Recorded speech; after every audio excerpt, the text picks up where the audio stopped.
All right, good afternoon, good morning, everyone. My name is Santiago Milan. I'm organizing this webinar from the UNOPS headquarters office in Copenhagen. So welcome to this session for an introduction of the UNGM and UNOPS eSourcing systems. So this is a webinar particularly targeted for our vendors and suppliers and how they interact with the systems. So let me just introduce the session that we're about to start. So overall, the main objectives are, on the one hand, just to give you a glimpse, an introduction on what is UNGM and what is UNOPS eSourcing and how the two systems interact. So just at the conceptual level, just a quick introduction to those two systems. Then we'll go through briefly through the vendor registration process in UNGM, which is essentially a prerequisite to then use and submit offers and bids to the UNOPS eSourcing system. Then on the third point there, the third main objective would be to walk you through some of the main functionalities of the UNOPS eSourcing system, and then finally we'll have a Q&A session. So in terms of duration, this is expected to last about between an hour and a half. Also depends on the number of questions we receive. The presentation itself should last about 40 or 45 minutes, and then the rest of the time would be to address questions as needed. So we are, a very large group, as you can see in the participants list. As such, we kindly ask you on the first hand that you please, mute yourselves so that the noise does not disturb, other participants. And then on the other hand, please, if you have questions, please write them on the chat functionality of the WebEx system. So just, put it there, and then I'll address all those questions, as they come. And if I can't at that same moment, then I'll do so towards the end of the presentation. I also wanted to mention, as you can see there, this presentation is essentially an extract and a summary with key points from the UNOPS eSourcing guide, which you can find on that hyperlink on the internet, which is publicly accessible to everyone. So in terms of structure and content, it's a simplification of the user guide that we have for vendors. Obviously, in this format, in webinar format, it also allows you to ask questions. So please do so, as needed. Also, if you have colleagues from your company or that you couldn't attend this webinar, it's to let you know that we are recording this webinar and we'll upload it in the coming 1 or 2 days to our internet site, to that same link, and as you can see there, that's where we have all the guides and resources, including FAQ, including the user guides, and also including a recording of this webinar in the coming 1 or 2 days. So in terms of structure of the presentation, so we have 7 key points, and I'll walk you through each of those now, starting with the quick introduction to UNGM and to the UNOPS eSourcing system. So let me start with that one, with the first point, introduction to UNGM and UNOPS eSourcing. So as many of you know, UNGM stands for the United Nations Global Marketplace. So it is a common procurement portal used by the United Nations system. So it is not a UNOPS system. It is used by, as you can see there, actually 29 United Nations organizations. So it is very useful for us as procurement staff at UN organizations, and also for our vendor community. Among the participating UN agencies that we use UNGM combined, you can see there it accounts for about 99% of the total spend by the UN, which in total is approx $18 billion per year.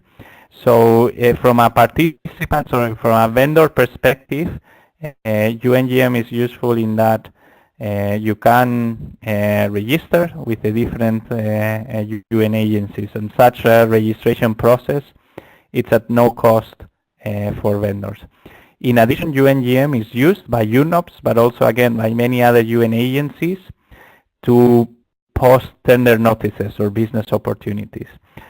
So the way we use it at UNOPS, for instance, is we post the tender opportunities, and as some of you know that have already used UNOPS eSourcing, then our e-tendering platform, which is called UNOPS eSourcing, links to UNGM, so you access, so you express interest through the tender in UNGM, and then you access our platform, our e-tendering platform.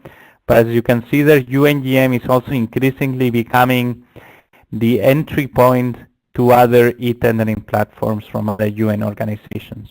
So other UN organizations do not use UNOPS eSourcing, they use other commercial platforms, but the entry route is the same in that you register in UNGM, and then through the tender posted in UNGM by other UN agencies, you also access their tendering platform. So not all UN agencies at present have e-tendering platforms, but the trend is to do so in the coming years, and that's why registering in UNGM is not good in itself, not only good in itself, and because of the potential business opportunities that you can apply to from UNOPS, but also because you can do so from other UN agencies as well. So that was UNGM. So that was just a very quick intro to UNGM. Now, in terms of quick intro to UNOPS eSourcing. So as I was mentioning earlier, what we call UNOPS eSourcing is essentially an e-tendering platform or system that has been developed to UNOPS to handle online various parts of the solicitation process, from sourcing, solicitation, bid opening, evaluation, and award. So it definitely streamlines how we, as UNOPS and our vendors, interact, in handling procurement cases, delivering in the process increased efficiency and governance to the process. So one thing which is essential to understand is that while our open competition tenders, which are a majority of the tenders, are published in UNGM and everyone can see without registering as a UNOPS vendor in UNGM, actually uploading an offer and replying to that tender through the eSourcing platform requires vendors to register in UNGM. So if any of the vendors that are attending this webinar have not registered there to UNGM, we strongly encourage you. Again, if it's an open competition tender, any vendor will be able to access the tender information, but you need to register in order to be able to reply to that tender and to request tender clarifications, etc. So as a means of introduction, it's also to say that we started rolling out this system in February last year, February 2016, and it is expected by the end of 2017. A majority of processes, with very few exceptions, will be carried out in this platform. So to date, there were still quite a few processes that were done in traditional way, if I can put it like that, meaning that we would post the business opportunities, but then the way you as vendors had to submit your offer was either through email or in some cases through physical envelopes. So that's changing in that the instances where we are going to accept bids through email or through physical envelopes is going to be extremely rare from now on. So end of 2017 onwards, we expect the vast majority of all UNOPS business opportunities being handled in the system, and that's also why this webinar is timely to ensure understanding on the platform. So in this slide, essentially just to give you an idea of the scope of the system. So the scope of eSourcing system is essentially the orange boxes that you can see on that slide. So essentially from our perspective as UNOPS, in the middle column, It's all the boxes that sit between when our projects raise a requisition to the procurement team at the beginning of the process until we raise the purchase order in our ERP system and we sign the contract. Anything in between, and also including the posting of contract awards and of results of the tenders, are carried out in eSourcing. So obviously there's lots of new orange boxes on the middle column for all UNOPS. There's also a number of orange boxes on the right-hand column, which is under vendor, which is your side. So we do fully acknowledge that the change process or the transformation change process we're engaging in is not just a change for us as UNOPS, but equally for you as our vendors and suppliers. So we really appreciate the effort you've taken in using a new system and a new platform, and hopefully using some of the benefits of doing so yourselves. So that's also part of why we spend a significant amount of time also in preparing user guides that are easy to follow, having FAQ, and having these and other similar sessions to ensure that you're also on board with the system. In terms of, in the next couple of slides, I'm just going to walk you through what are the advantages for UNOPS. So why is it that we are pursuing this as an organization? And on the next slide, also, what advantages do we foresee for vendors? So from our side as an organization, and you might have seen similar in other organizations, public and private institutions that have adopted e-tendering platforms recently or in the past few years, is on the one hand to increase efficiency, also to generate data so that we can then identify best practice across UNOPS and leverage that data for improvements. Then it also increases the transparency and accuracy of the process in that it has strict workflows as to what can or cannot be done in the system and what can or cannot be seen in the system itself. It also helps in terms of transparency in the sense that we are at the end of the process, once there's been a positive award and once that contract has been signed, we also through the system post the the tender award results on UNGM, and also we send automatic regret emails to vendors that have not been awarded. It also helps us internally in ensuring consistency of practice. So I know some vendors that are joining the call, you might conduct business and apply to tenders not just from one UNOPS office, but perhaps by several of them. So as background, as many of you know, procurement at UNOPS is decentralized, so it's carried out by different units across the world. So using this platform, by having all those country offices and all those units using the same platform, it also helps in consistency of practice, also from your perspective, that you don't need to submit bids to different email addresses or through different means. If it's UNOPS, you'll be able to submit it under the same platform, which will be the same across different country offices. The last point is also to ensure that UNOPS as an organization aligns with international best practices. So those were, let's say, advantages to UNOPS as an organization.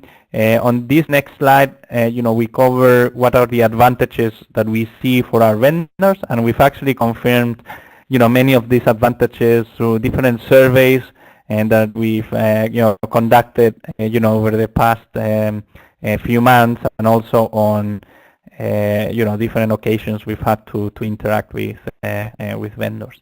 So the 4 key advantages that we see is, first, as I was highlighting earlier, the system is connected to UNGM, which in turn is increasingly the entry point to other UN agencies' e-tendering systems. So many of you already knew UNGM before, because that's just a central repository to tender notices. So we think it also adds value to leverage your already registration process in UNGM. On point 2 is hopefully you would agree, is the user interface is rather simple, rather clean. So all functionality within the system, it's within the same place. So hopefully you would find that intuitive. The one thing to highlight there, especially those of you that have submitted bids for some time now, is you might have seen that we've actually revamped the user interface for vendors as of beginning of November. So on 1st November we released a software version where the functionalities as such did not change, but the way the system looked was changed. So we did send an email to all our vendors informing on the same, but just to clarify, if you had doubts or if you haven't logged into the eSourcing system for the last 3 weeks, just to let you know that visually it has changed.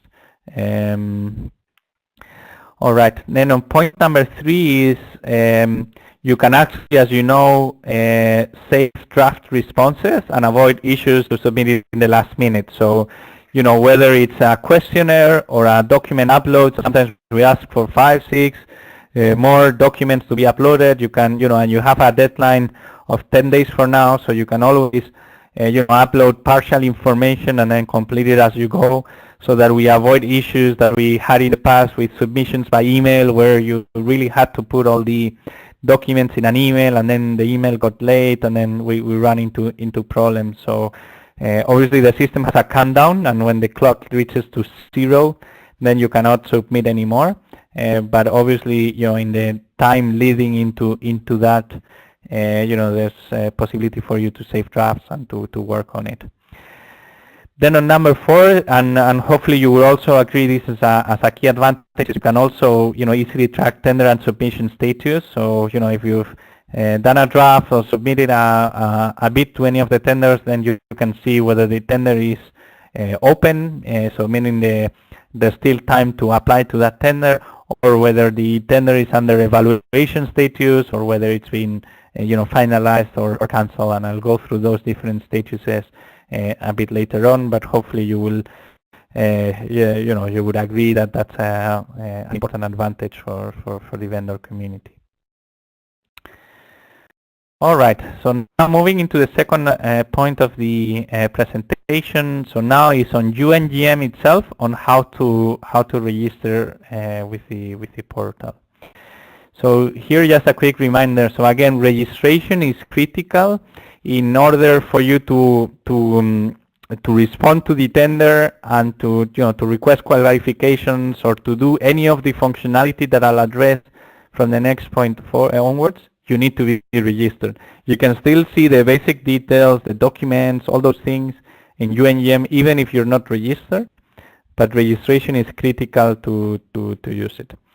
A second point, which is very important, is that once you register in UNGM, the login details are the same in UNGM and UNOPS eSourcing, so they're exactly the same. So if in UNGM, once you register, they always give you you need to use your email address and then a password. It is that same email address and password that you use on eSourcing.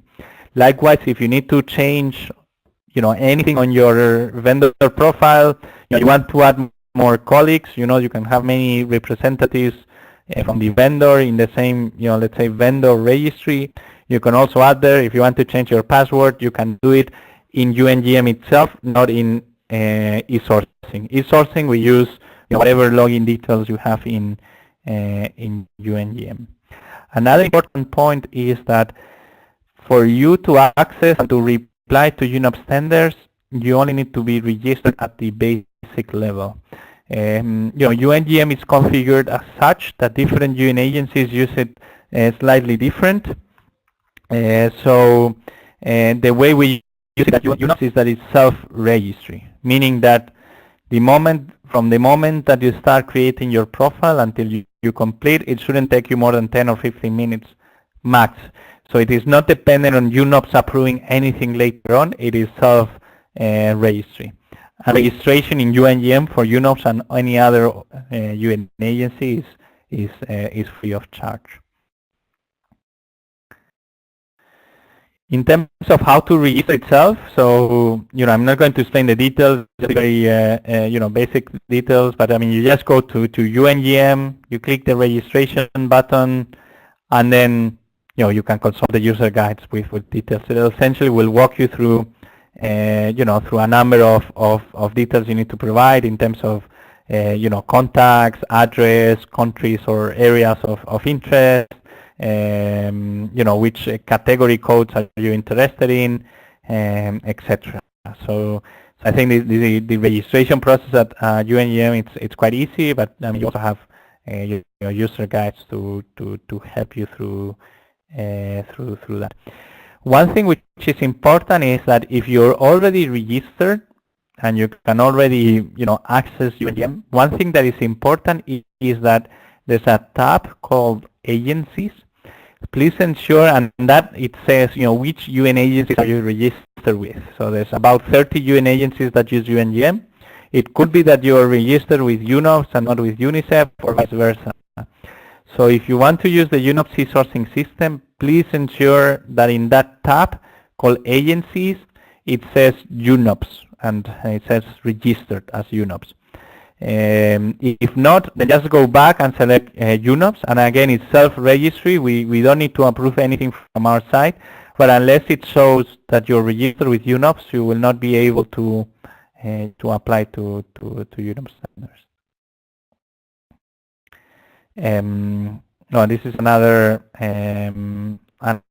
screenshot, and how the registration process looks like. Actually, the screenshot shows it's a bit small there.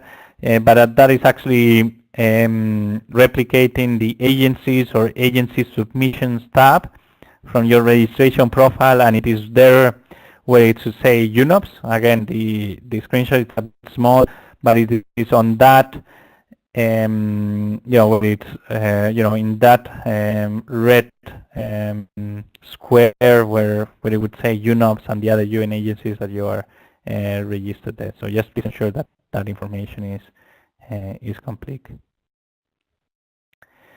All right, so now just moving into the second part, which is first, okay, so you're already registered, or even if you're not registered, and then okay, you want to search for business opportunities and for tenders, and then what are the first steps of the tendering process, which are actually to express interest and to access eSourcing. So let me walk you through that. First is, we just want to clarify the types of tenders that we post in UNGM. So UNOPS as an organization, we have 6 types of what we call tenders. So request for quotation, invitation to bid, request for proposals, request for information, request for expressions of interest, and then pre-qualification.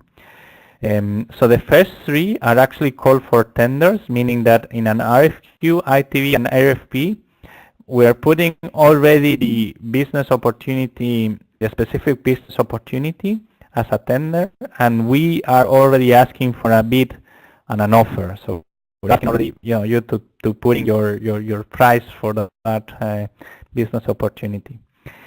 The last 3, so request for information, request for expression of interest, and pre-qualification, in those instances, in the RFI, for instance, we're asking for information from the market, but not for the purpose of shortlisting or anything else, just to help us with market research. So that's only for the purpose of requesting information. On the last 2, EOI and pre-qualification, we're actually looking into shortlisting companies for subsequent tender process. Which may be, may be used for a year or up to 2 years. So when you see EOI or pre-qualification process, at that stage we will not ask for you to price an offer. We will ask for qualification and technical details to be able to create a shortlist. So that's just to clarify the 6 types of what we call tenders at UNOPS and using the eSourcing system. The other part which is important is to differentiate. So we, like many other public institutions, we publish tenders both under what we call open competition, meaning that any potential vendor can apply, and if they meet the eligibility, qualification, technical criteria, they can submit an offer and they will be evaluated. And the limited competition, it's what other institutions call restricted procedure. That's when we only invite a number of vendors that have previously been shortlisted. In these instances, or when we do direct contracting as well, only those vendors that have been invited will actually see the business opportunity and be able to reply to it. It would still be done under UNGM and under the UNOPS eSourcing system, but it would only be visible to the vendors in the shortlist. I have to say as well that a majority, a large majority or a vast majority of the tenders that we post at UNOPS are actually under open competition. All right, so in terms of how do you search tender notices, so this is done in UNGM. So you will go to UNGM, to the homepage, or you just go to business opportunities site. The next thing is to click on the tender notices. So there's a tender notices. Once you click on business opportunities, on the left-hand menu, there's something that says tender notices. So it is there where you would see a list of all tenders posted both by UNOPS and also by any other UN organization. So you can filter. You have some filtering criteria there. When you click on filtering, if you want to put UNOPS as the organization, then it already tells you directly those that are by UNOPS. What is already good at this stage is that you log in, and once you log in, you'll be able to perform the next actions, and I'll show you in a second. The first action to do is to express interest. So once you're logged in, and if the tender has been posted using the UNOPS eSourcing system, you'll see an express interest button, which is blue color. So you would click on that. Then you can click on that same button will be converted into green, and it says view documents. And then once you click on there, you access the eSourcing platform, which I'll show you in a second. What is important to you and to us, and I will highlight this later, is that the moment that you click on the express interest button, you will then start receiving automatic email notifications regarding that particular tender. For instance, after you have expressed interest to a tender, should there be any clarification that UNOPS posts on that tender? Should there be an amendment? Should there be a tender cancellation? That would be, you would be automatically informed. So coming from the previous step, so after clicking express interest and also clicking on view documents, you will see a page like the one you can see either on the screenshot. This is when you transition from UNGM into the eSourcing system. Again, you don't need to register in UNOPS eSourcing. You just have to type in your UNGM account details, your email and password. Again, if you don't have a registration profile, then please do so before coming to at this stage. You then click on log in, and then you just go directly to the tender that you're expressing interest on, which looks like this. So tenders look something similar to this.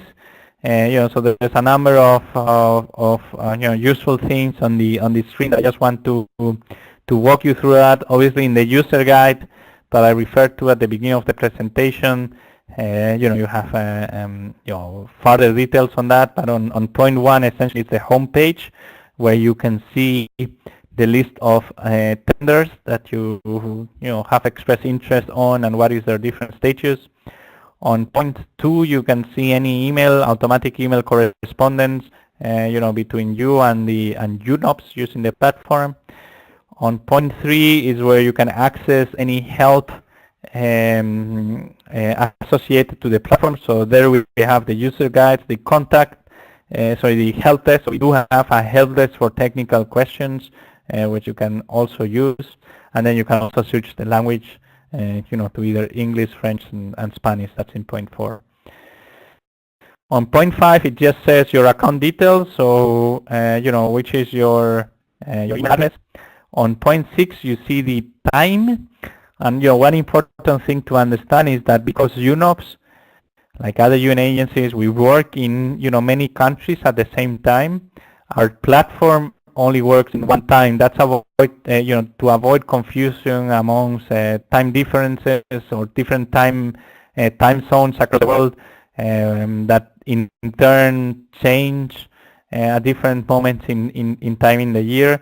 So our system, again similar to many others, just works with one time zone, which is the universal time zone, which is the one used. So just have that in mind. So point 6 and 8 are important. Point 6 will tell you at that moment in time, what is the actual time in universal time zone. In point number 8, it will tell you what is the deadline against the deadline of submissions for that particular tender. So you'll have a countdown there in days, hours, minutes, and seconds. On 7, it just tells you the RFP tender reference, which is important in case you have a technical issue or anything else. Please always use that as reference. 9.9 is the title of the tender. Point 10 is the status of your submission. So it can either be draft, meaning that you have still not submitted it, and that's in blue color. Once it's been submitted, it turns to green and says submitted. So 10, it says the status of the tender. Then in point 11, that's where in that tab, which in turn has a number of sub-tabs, that's where all the tender information resides, including where you would ask the tender qualifications. In point 12, I'll explain later, is where we do the vendor confirmation. Point 13, that's where you actually do your submission. And point 14 is to handle evaluation clarifications, if any. So I'll explain later what those means. But those are just to give you an introduction of how the tender looks like from a vendor perspective, and I'll walk you through some of those functionalities in more detail, as well as some recommendations a bit later on.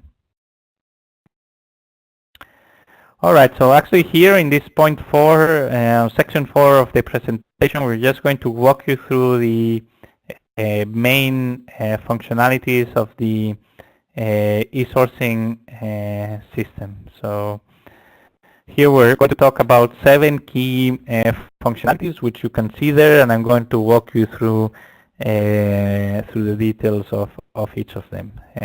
So starting with the first one, which is informing UNOPS about your intention to submit or not a response to a tender. So let me start with that one, and then I'll walk you through 1 to 7 in the next few slides. Thank you. I know some of you are already putting some good questions on the chat functionality. Please continue to do so, and then I'll pick up all these questions at the end of the presentation in the Q&A session. So I won't answer to them just now. I'll just go through the entire presentation, and then I'll pick up all those questions there. So thanks for sending them, and I encourage other participants to do the same. So let me start with the first functionality, which is precisely on informing UNOPS about your intention to submit or not. So once you're in the tender, under the vendor confirmation tab, you essentially have 2 options. So there's a green button saying that yes, you do intend to submit an offer to this tender, and then no, we do not intend to submit a response. And if you click no, actually you'll have a drop-down menu with a number of options of why you're not submitting an offer, including that you don't have enough time, or you're not interested, or you don't have or you don't offer the goods or services requested under this tender. So this is important for us because the moment that you click there, as a vendor, we on our side can gauge and can see whether there's actually interest in the market or not. Obviously, and this is important to understand, you can also then change your mind. So you can very well at the beginning say no, you're not interested, and then submit a bid. The system will not stop you from doing that, or vice versa. You might have said yes, and then you change your mind, or because other pressing projects, you eventually don't submit an offer. That's fine. At UNOPS, we don't take any of those eventualities into consideration. If you change your mind later one way or the other, but still it is very useful for us that if you have an early indication of whether you're going to submit or not, that you let us know as soon as possible, because when we aggregate that data from the market of potential users, it becomes extremely useful for us to have an orientation as to the the next steps of the process. So this is definitely important. Again, thanks a lot for the good questions that are coming up. I'll address them later on. Another thing that usually comes up is that you cannot change this. So if you select yes, you cannot change it to no. That's something that we've designed it in that way. Again, noting that you might some vendors, which is normally a small proportion, might change later on. So yes, we're aware you can only select one of those two options once, but again, it's not an issue if you do change your mind later on. The next important point is to to request a clarification on a tender. So you might have reviewed the tender, and then you can have doubts, or you might want to ask questions on a number of topics. It might be on the timelines, and one might be on the requirements, on the technical requirements that perhaps you don't understand, or that perhaps you want to clarify further because you don't believe it's clear enough. It could be through any of the criteria that that are being rejected. So any of those let's say questions regarding the tender itself, you have to do through the what is called the request a clarification functionality within the tender information tab. So this is different from if you have a technical issue, I cannot log in, I cannot, I see an error message, I see something strange, all those, let's say technical or system related questions, those are addressed to the help desk functionality, and we have a dedicated email address for that.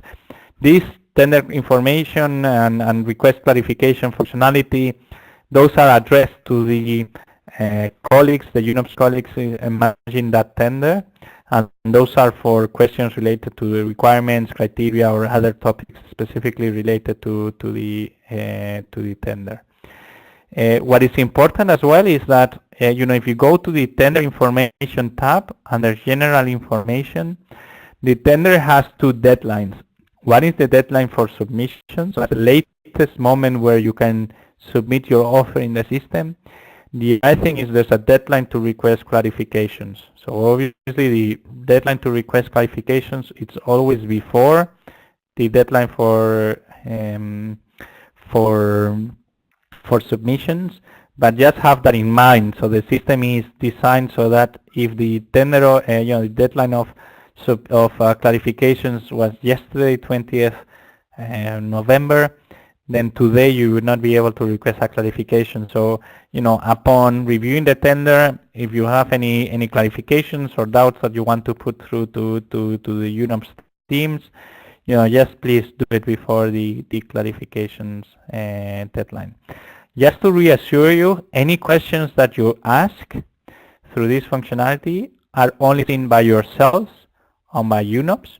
So when we as UNOPS reply to your questions and those of other vendors, they are seen in the revisions tab, and other vendors will not see which specific vendor raised that question. So I just want to reassure you that whatever you ask through this functionality, it would not be visible to other vendors, just to us, and we will consolidate, as we usually do, all requests for clarifications received for vendors, and then we would publish them through the revisions tab. All right, next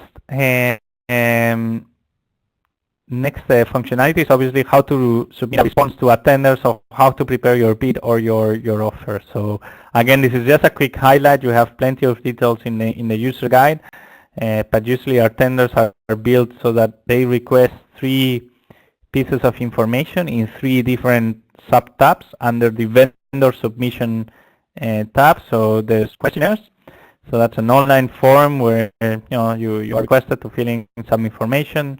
Then that's where we call the document checklist, which is where you would upload your documents, and then the financial offer details, which is where you would put in your total price for the submission. In some instances, actually, we don't ask for a total price, so that might be enabled, or it might be that we don't ask for online questionnaires. But either way, all mandatory information will be highlighted under the vendor submission tab. And then once all mandatory information is completed, it will show as green, and you will be able to actually go to the submit tab and submit your offer.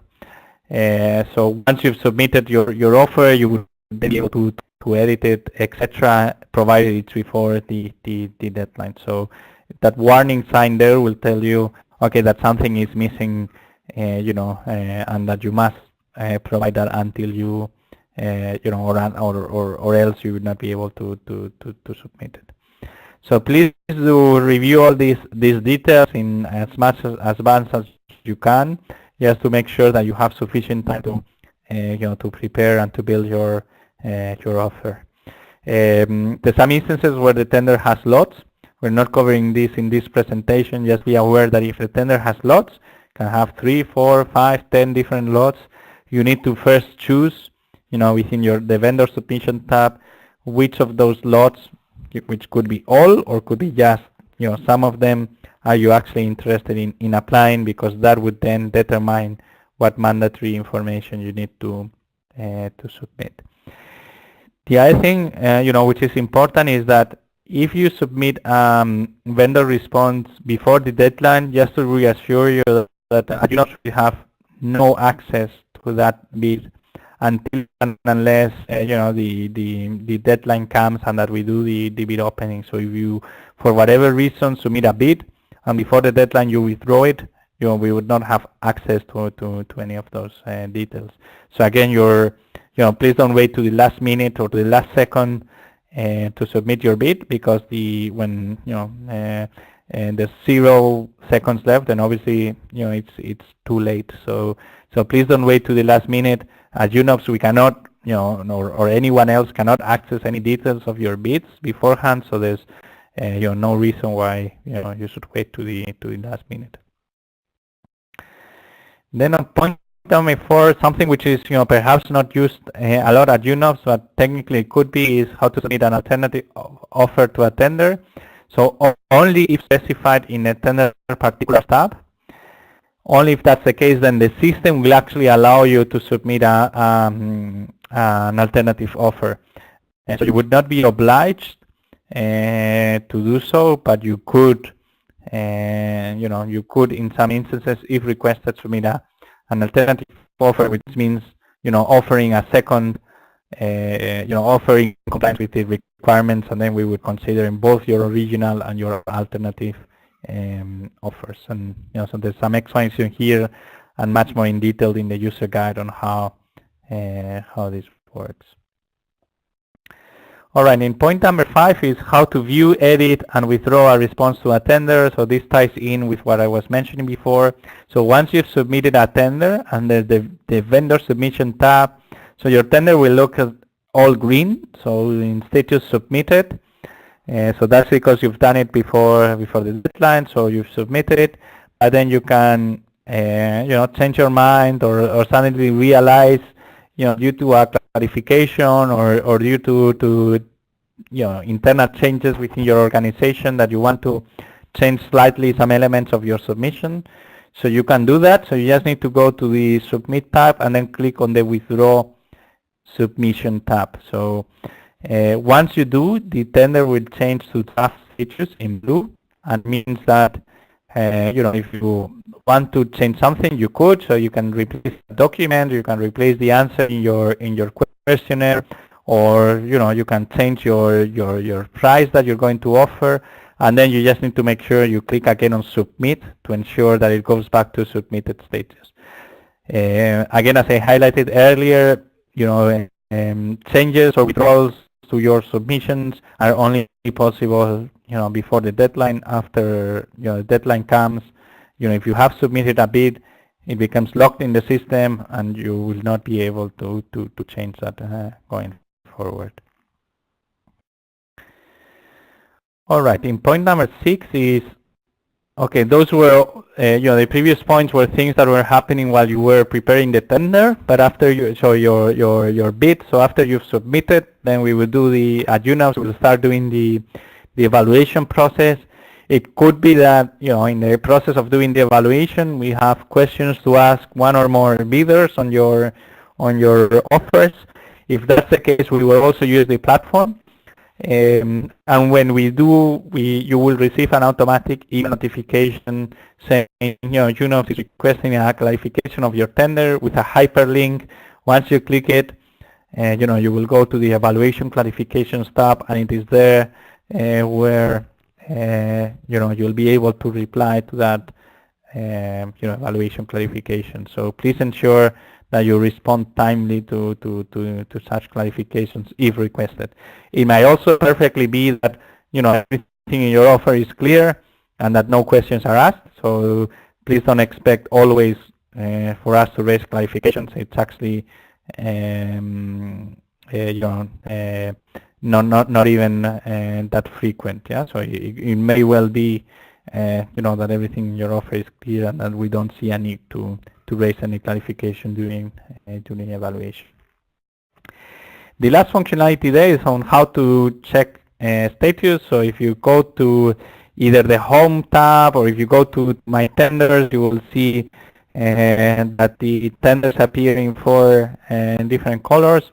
So green is when the tender is open, meaning that the deadline for submissions has not passed yet. Second is under evaluation, meaning that the deadline for submissions has passed, but UNOPS is still considering and doing an evaluation and still has not made a final decision to it. Then on blue color, you would see once the tender has been finalized, and in that case, once it's been finalized and once the contract with the awarded vendor has been signed, then the system will also post the contract award notification, which you can access through eSourcing or just going to UNGM directly, and it's also at that point where you will receive the regret email or the congratulations email if you were awarded. There's also a possibility that at some point in the process we cancel the tender, and in that case you will see it as gray color.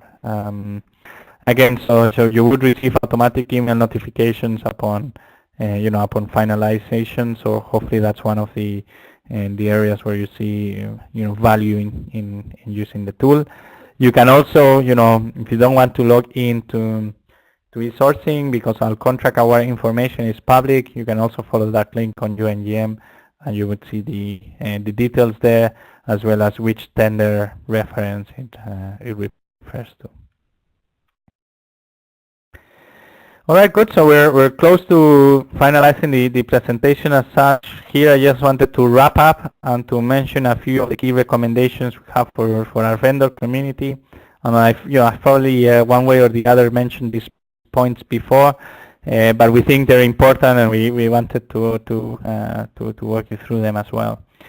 First is please do register as UNOPS, in UNGM as a UNOPS vendor, or if you're already registered, please ensure that you are in the agencies tab, register as a UNOPS vendor, and check that your information is complete. Again, this is important because otherwise you will not be able to reply to our tenders.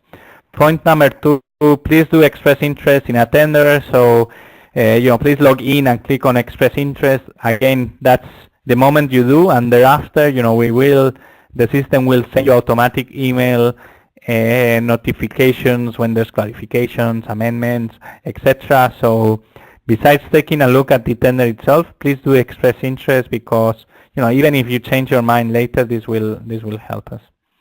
On point number 3, please do review. I mean, this is not system related, just in general. Please obviously do review the tender in detail. What are our requirements? What are our criteria? So we're cognizant that preparing an offer to our tender takes time. So make sure that if you're willing to invest that time in preparing the bid, that in advance that you already meet the requirements and criteria we're looking for. And especially, please look at the submission deadline. Please have that in mind, and then plan your offer or proposal preparation time according to that submission deadline. Point number 4, that functionality we saw at the beginning, please do click on yes or no, whether you intend to submit or not. That's very useful for us at UNOPS, and again, it doesn't have consequences if you then change your mind later on, but for us it's extremely useful. On point number 5, if you have questions, if you're if you don't see the criteria or the requirements clear, please do raise those clarifications in the system. Please also remember that there's a clarifications deadline, so please ensure that you put through those clarifications before that deadline. On point number 6 is, again, the system offers you the possibility to save your ongoing submission in draft, so please avail that option. So please, don't build your tender at the last minute.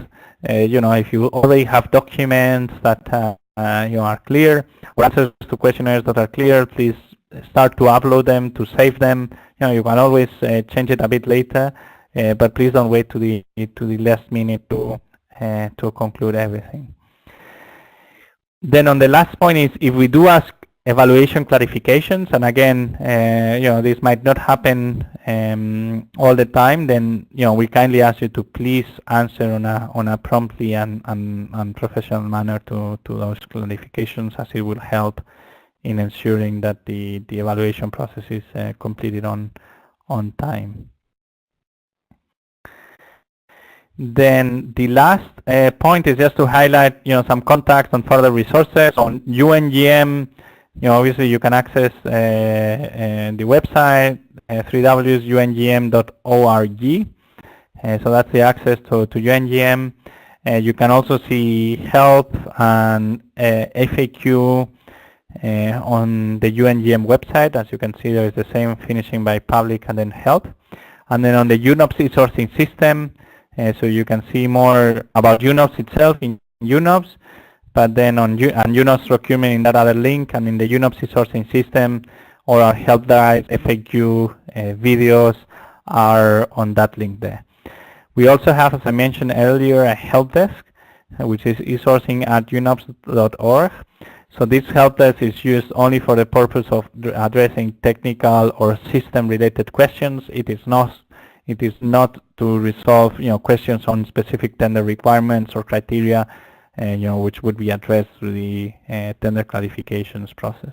If you do face any such technical issue or question, please ensure you raise your UNGM name, registration number, and the tender reference in your email, so that we are able to address it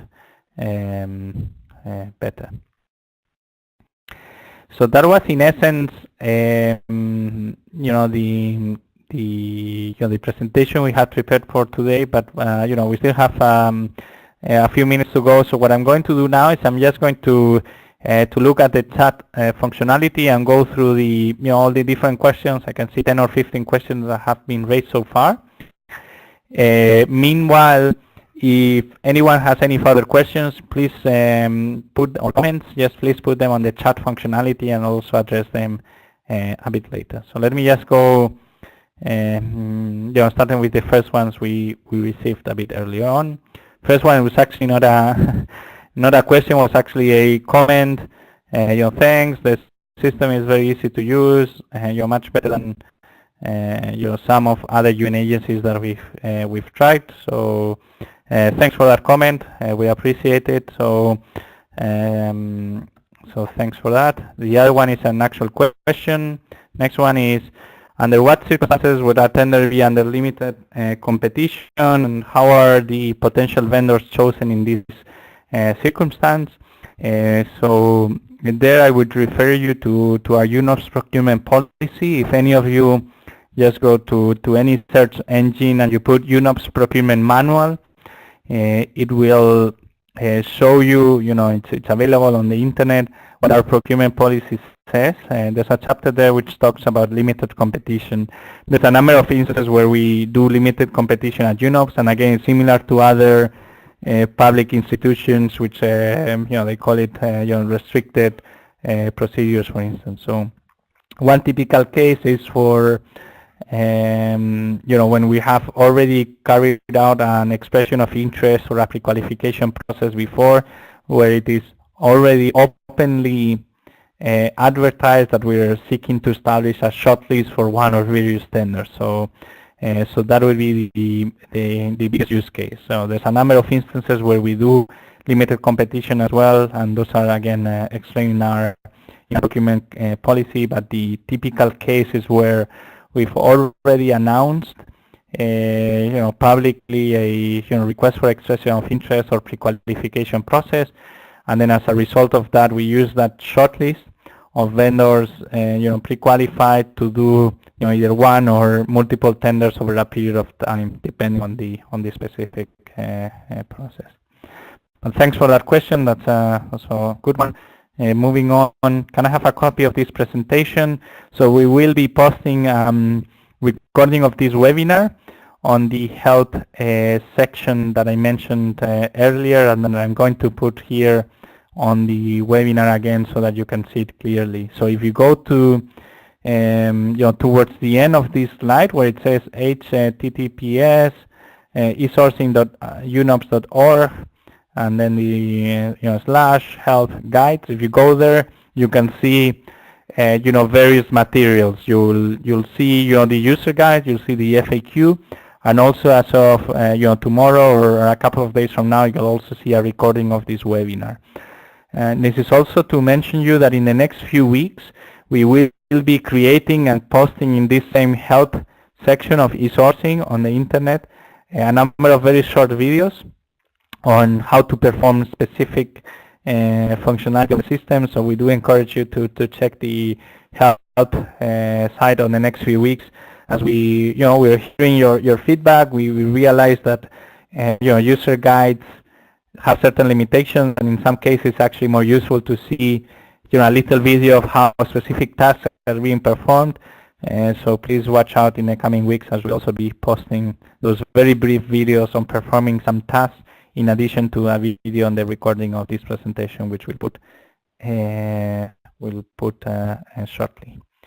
Next question is, are there notifications to vendors for specific categories of open bids, example, technology, furniture, office products, etc.?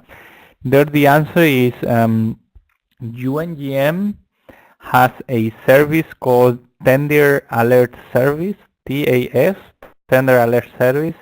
That service, which is a paid service, that does do essentially what you're asking. So in that service, which costs $250 per year, then any vendor can then register and then say which category codes. All our tenders, not just from UNOPS but all other UN agencies, have a category code. So UNICEF, UNDP, any other UN agency that publishes on UNGM. So what UNDP and UNICEF and UNOPS calls furniture or laptop or printer or anything else uses the same, what is called UNSPSC category code, and that serves that purpose. So the answer is yes, but subject to that fee which is paid through UNGM. Otherwise, any open competition tenders published by UNOPS or any other UN agency is searchable, but you just would have to go to the to UNGM and then click on search notices, and then there's certain criteria there, and you can search by title, by UN organization, etc. But if you want the automatic push notifications based on category, then that's a paid service called the Tender Alert Service, and you can find more information on that on the UNGM website.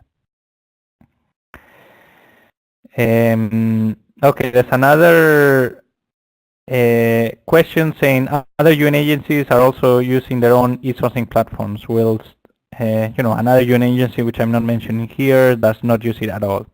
Can we expect in the future that the UN will harmonize on one common eSourcing platform? That's a very good point, and we're amongst UN agencies discussing on that. So we obviously want to make your life as a vendor easier. So there's a number of initiatives which are being implemented, and some of them already implemented and some in progress. For instance, we're trying to harmonize how our procurement manuals look like. So many of our procurement manuals, actually the policy that we use, it's very similar, also with very similar structure and order of chapters, let's say. In terms of systems, that's something that we're trying to harmonize as well. One first step in a good direction is, as mentioned earlier, that most UN agencies that have e-tendering platforms, we are using UNGM as an entry point. So that regardless whether it's the one used by, just to give you an example, the Pan American Health Organization or WFP or any of the other agencies that have it linked to UNGM, you should not see that much of a difference. You will register in UNGM, click on Express Interest, click on View Documents, and then you will land in either UNOPS system or that used by other UN agencies. So I think it's a very, very valid point. We are on discussions with other UN agencies. I think complete harmonization would be complex, but I think it's a very valid point, and we're definitely moving in that direction. There's a comment saying, are decisions to purchase based on the lowest cost bid or other factors? How are bids being graded? So there's essentially two evaluation methodologies that we use at UNOPS, and that's common across most UN agencies. And on the one hand, what we call RFQs, requests for quotations, and ITBs, invitations to bid. Those two tender types are evaluated on a lowest price basis. Obviously, it's lowest price of those that are substantially compliant, meaning that it's not lowest price per se. It's lowest price of those that meet the the various criteria that we request in the tender. There's other tender types which we call requests for proposals. Those are assessed on what we call cumulative analysis, or which is essentially a combination of technical and financial points on the technical and financial proposals separately. So we do have those two methodologies, either lower price or what we call cumulative analysis, which is called a bit slightly different in other UN agencies, but essentially serves the same purpose, which is to accumulate both technical and financial points. When that's the case, or in any of our tenders, there's a tab called criteria, and the details as to specifically what are the pass-fail criteria or the rated criteria, the points that are attributed to each criterion. If that's the case, then it would be detailed in the tender itself.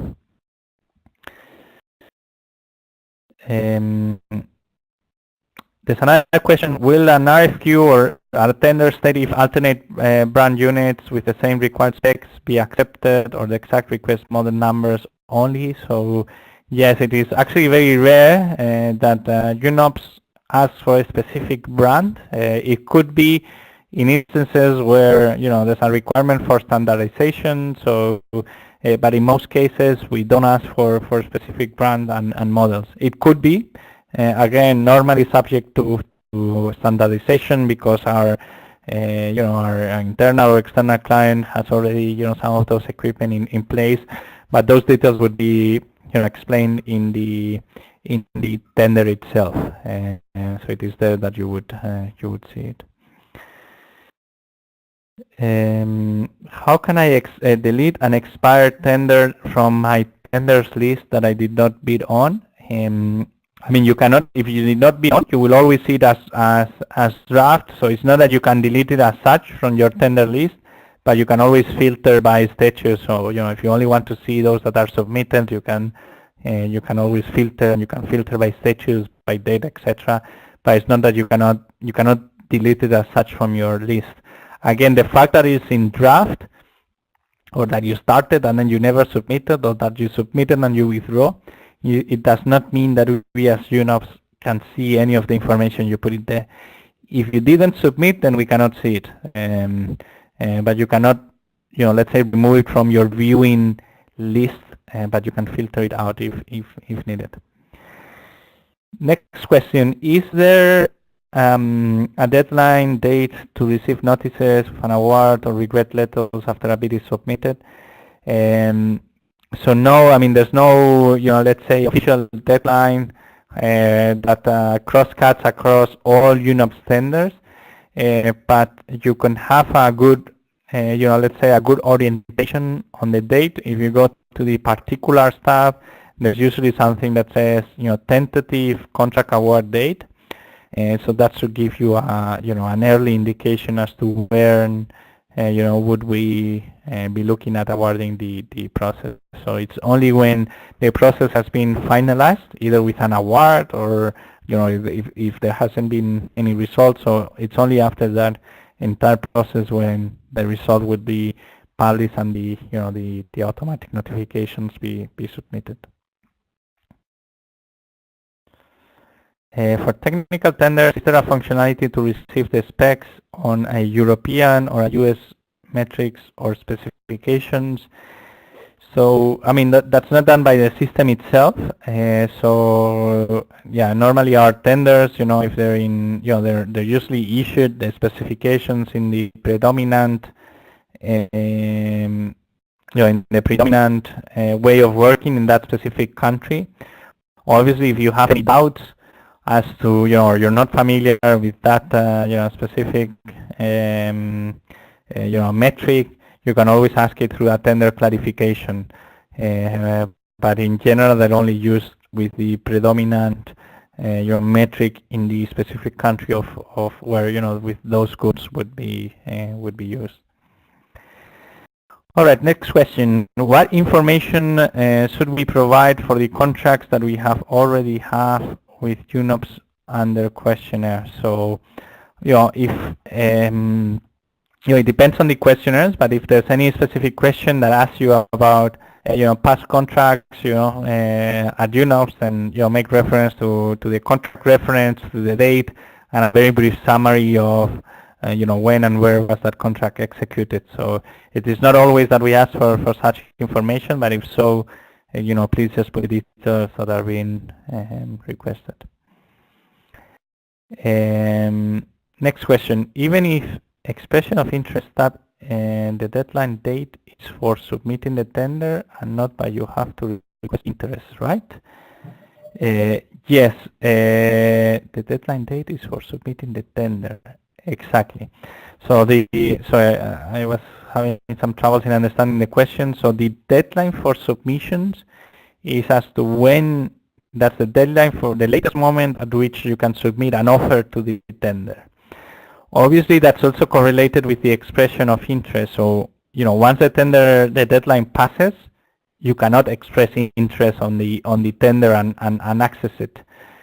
So those two are linked. But the deadline as it shows, deadline of submissions as it shows in UNGM and on the eSourcing site, it refers to the latest moment where you can submit your tender. Next one. Where can we access the user guide? Again, that's on this slide that you're seeing now, on that second to the last bullet point where it says, that long URL, https esourcing.unops.org help guides. Then you can see the user guide and webinar recording of this presentation shortly as well. All right, I'm just going through some questions that I've already replied to. Okay, so there's another comment that actually it's a positive comment asking on, congratulating UNOPS, especially on point 4.7 of the presentation regarding checking tender stages. So, so thanks for that. We agree that's one, hopefully one of the, one of the advantages that we see, and then we're, internally ensuring that we make those notifications and those award posting as soon as we can. But we thank you for that comment. And there's another question asking, what about UN Web by Plus system? So UN Web by Plus, for those interested, that's an e-commerce platform which is also run through UNOPS. The system is different, the scope of the system is different, and they serve different purposes. So UN Web by Plus, again, it's e-commerce platform where UNOPS internal and external clients can make use of let's say electronic catalogs with products we have there. So that side is still running, and again, it's different in scope and purpose from eSourcing. We work in together with that team in different aspects, but again, the scope and purpose is different. So there's no let's say overlap or duplication between the two. Okay, let me see.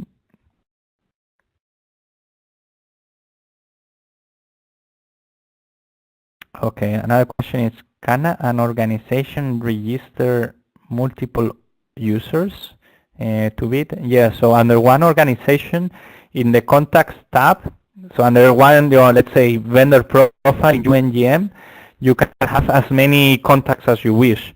But I say this with a bit of caution as well. So this means that any of those, 5, 6, or 2 contacts that you have can then log into UNGM, can also then log into eSourcing, and can then, change or adjust things in your bid, and then can then also reply to clarifications, etc. So I say this with caution as well, so that you all know better how to structure yourselves, and who prepares tenders, who how you distribute the tasks amongst the the tender preparation team.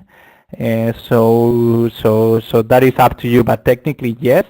And then we find that's useful in many cases, especially when colleagues with some of your peers go on vacation, etc. Because the moment that someone from the company expresses interest on a tender, then all those different contacts or email contacts within the same vendor profile would be notified on changes or qualifications being posted. But technically it is possible. Again, there's another question around harmonization between different UN agencies. So again, we're still not there. I mean, there are discussions, and it might be that in future, every UN agency uses the same platform. But as of today, while system may be different, we're working towards at least harmonization, within the system, such as having, eSourcing as UNGM as a common entry point, etc. Okay, another question is, which is more a procurement question. In many cases, UNOPS allows only 2 weeks to respond to a tender. We're making our best effort to compile a serious and professional offer, but 2 weeks is sometimes not enough. We hear you, so we're well aware of this, and again, we hear you in a survey that many of 900 vendors completed, about 6 months ago. Your main complaint was not on using the system, which many of you actually agreed, and that it was quite user-friendly, etc. You were mentioning that deadlines are a key concern to you, so we we're working on that, and where possible, we try to have as extended deadlines as possible. You might also notice, if you look at our policy, that there's a minimum tender periods that can only be waived if there's a good justification for the same. But we're cognizant of that. We're working at that as well, and where possible, we're extending deadlines. Still being able to address our needs, but we're very cognizant of the fact that the more time we leave, the more competitive the tender will be, and the more time you would have to prepare good and professional proposals. So it's also in our interest. So yes, we're cognizant of that, but thanks for the reminder. How do you, next question, how do you guarantee confidentiality of our offer? So the system is regularly audited and checked by external parties, professional auditing and professional cyber security companies. So please make sure, please ensure, please understand that the system behaves as it should, and again, confidentiality of offers, and things like that. It is guided, and that is something that we constantly, monitor all the time. So and that we test all the time. So that's a very fair point. And just to reassure you, that's something we take as one of our top priorities from a system perspective, is to ensure confidentiality of bids and confidentiality of different parts of the system. So that's something we take extremely seriously. Okay. Okay, there's another question. Should we register as UNOPS vendor in order to submit tenders in UNGM site? Again, so in UNGM you can register as one in one or many UN agencies. So there's up to close to 30 now, I think, and UNOPS is just one of them. So if you want to submit an offer using the UNOPS eSourcing system, then you must register as a UNGM vendor, as a UNOPS vendor in UNGM. For other UN agencies, it's typically the same, but you have to check on their requirements. Okay, there's another question which says, it's more a procurement question, not system specific, but can international vendors registered with UNOPS be eligible to participate in tender of a specific country? So there, you would have to see the specific eligibility requirements under the tender. In a majority of our processes, there's no specific requirement for a specific country of origin. It could be in some instances where it is very industry specific. It is very there's a number of reasons where our policy allows for such eligibility criteria. I would say it's rare, but please do look carefully at the eligibility and qualification criteria that is being requested in the tender. It might be that it is open for international companies, but with a requirement to have some after-sales service in country, because it would make sense in that context. So that's also a possibility that that can happen. Again, specific requirements would be on the tenders themselves. Again, another question on how do we guarantee the confidentiality of our offers, especially when we recommend don't wait for the last minute. I insist that's something that we test thoroughly and continuously, including through third-party professional auditing and cybersecurity expert institutions. So please trust us that when you submit something, it remains confidential, and it remains not visible for anyone at UNOPS. So no super user, no no special access can access a bid that is submitted until deadline comes and until the bid opening is carried out. So again, Please don't wait to the last minute. Don't take the risk, because one thing is clear: we do not accept late bits in the system. Technically, it's not possible, so don't try to then send us an email, with a long explanation and uploading the document, because the answer would be that we don't accept those bits.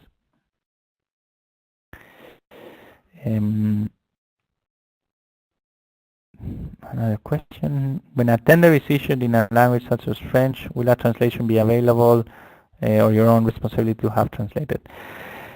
So the system does work. So eSourcing system does work in 3 languages: so English, French, and Spanish. So, and you can change the language on the tender itself. What that will do is it will translate the fields, so the name of the fields, and I'll say you in the language. What it does not translate is the let's say if the requirements, the specifications are in a PDF document, it will not translate that. But at least it will translate the fields, which will give you a better indication of what is being requested.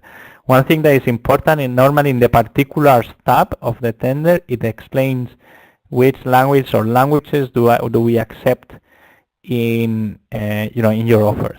So normally, if the tender itself has been posted in English, then we normally only accept in English, and same thing for French and Spanish. So whilst you can automatically translate the title of the fields, and that should help you if you're not, if English is not your main language, please do look at the language being requested for your offers under the particulars tab, because that would be a requirement.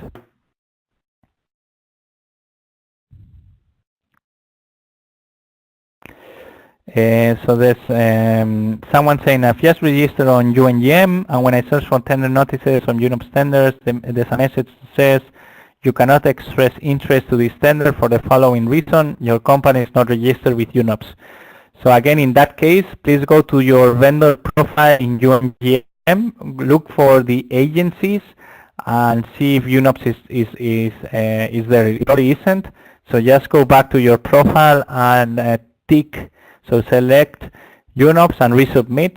It will take a few minutes, and then you will be then registered as UNOPS. If you have, and this is important, any questions or any challenges with your UNGM profiles, please send them to UNGM through the help site. There's another help site for UNOPS eSourcing, but there we cannot address things that relate to the UNGM account. All we would be able to do then is just to refer you to UNGM. So if it refers to your password, or some contacts that have changed in your organization, something else, please do write to UNGM and they'll sort it out. If the question is technical on eSourcing, then we'll take it ourselves. All right, so that was the last question, and it's quite timely because we're close to 5 p.m. here in Copenhagen, which was the limit for the webinar. So we are, I guess, closing this session now. We just wanted to thank you again for your time on participating on this webinar, and more importantly for your support in using and on embracing the eSourcing platform. As we mentioned at the beginning, this is not just a change for us at UNOPS. We were fully cognizant that it's also a change for our vendor community, but hopefully, and as I can glean from some of your commentary in the chat box, you're also seeing the benefits yourselves. So we really thank you for for the effort of walking this journey together with us. The other thing I wanted to mention in closing is that we are always looking for possibilities to improve the system. Every year we do rounds of improvements, including the one that I mentioned earlier that was released beginning of November, where we changed a number of things in the user interface. So we're constantly looking for for feedback and for good ideas. If you do have any such feedback, please send it through the eSourcing help desk. Please don't expect that those things will be sorted out immediately, but we definitely take note of them, we run them, and then when time comes to make improvements, we look at those. So if anyone out there has any ideas or any suggestions, based on your experience with other systems, based on your experience using eSourcing, we're always looking and eager to hear your thoughts and ideas. So please send them through the eSourcing help email. So that would be all from our side. Thanks again, everyone, and have a good or a great continuation of your day. Bye. Thank you.